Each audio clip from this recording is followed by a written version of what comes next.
pre.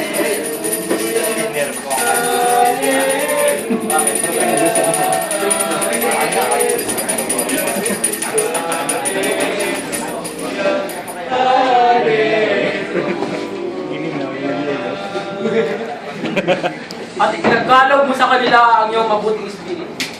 At hindi mo binawi ang kanilang biyaya sa kanilang bibig. At binigyan mo sila ng tubig sa kanilang pagkaw. Kagalang-galang na Alcalde Mayor, kabanal-banalang mga pari, mga Kristiyano, mga kapatid ko kayo. Maringal at nagliliwanag ang altar. Bukas na bukas ang maluluwang na pito.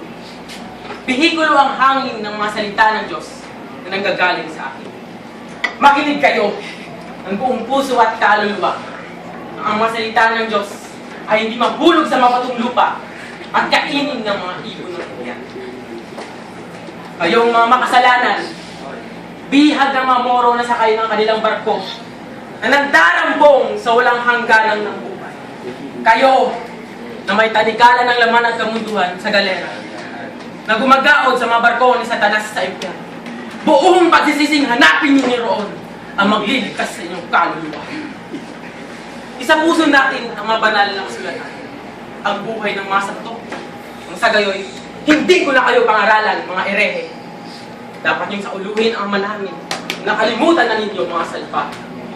Mabubuhay kayong tulad ng mga protestante, ng mga erehe, ng mga Chino na walang respeto sa ministro ng Diyos. Mamamatay kayo ang hindi nagsisisilahin ng mga ito. Dito pa lamang sa lupa ay may pausin. Dapat kayong layuan ng mga pamilya, ng mga babae. Dapat kayong ipapitay ng mga opisyal. Hindi na kumalat ang lahing isinabog ni Satanas sa hardin ng Panginoon.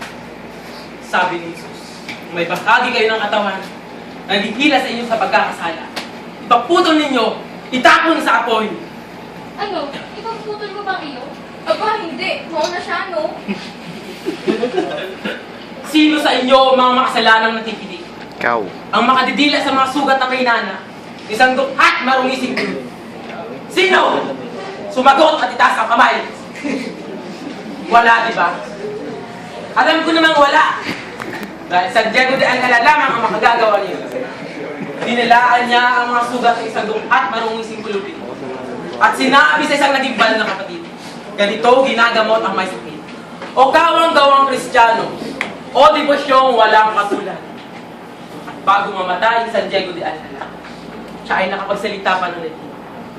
Mamulat kayo, mga pobreng nakikinig. Kahit mag-aral kayo ng Latin, hindi kayo matututo ng Latin. Isang grasya galing sa Diyos ang makapagsalita ng Latin.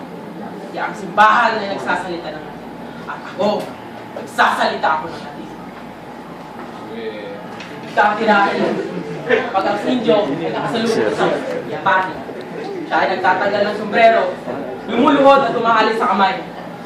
Pero ngayon, pag ang Joe ay nakasalubong ng isang Friday, kumakamay na lamang. Mabati ng magalang araw ko, Padre. Meron pang isang Indio na pag-aral lamang sa Maynila at sa Europa. Siya ay hindi na bumabati sa Padre. Huwag yung mabalisan ng idyong yan. Siya ay tinakwil ng simbahan. Kaya ka! Umalis ka rito! Sulti! Boy, ikaw! Walang iya kayo! Yun nga ba sinasabi ko? Kaya pinapangaralan ko kayo ng buong maghapon. Wala na kayo iginagalang! Ano nga ba? Ito ang bunga ng pagkahilig sa pagnanasa ng siglo! Oh! Saya ka. Hindi kayo nakikita. Nakakita nun eh.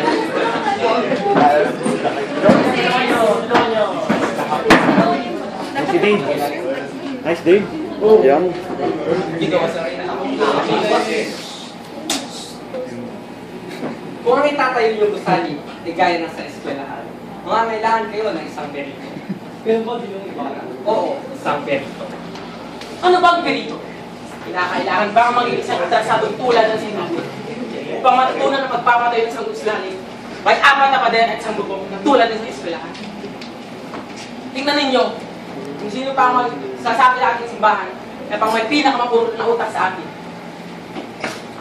Kahit ang mga trabahador ay liga ibang bayan, binayaran niya lamang ng 8 kwartos 8 kwartos, imposible.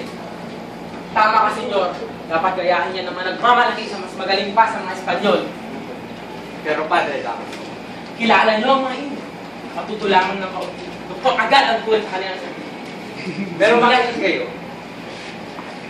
Ang buhay natin ngayon, ang mga magulang ay tumatanggap na ng kaponsahan sa mga ganyang ahas. Sila ay namamatay sa kulungan. Ang ibig ko lang naman sabihin, wala silang lugar dito.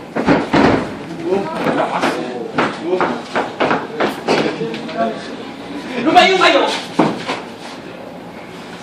Huwag lalapit ang ayaw mamatay.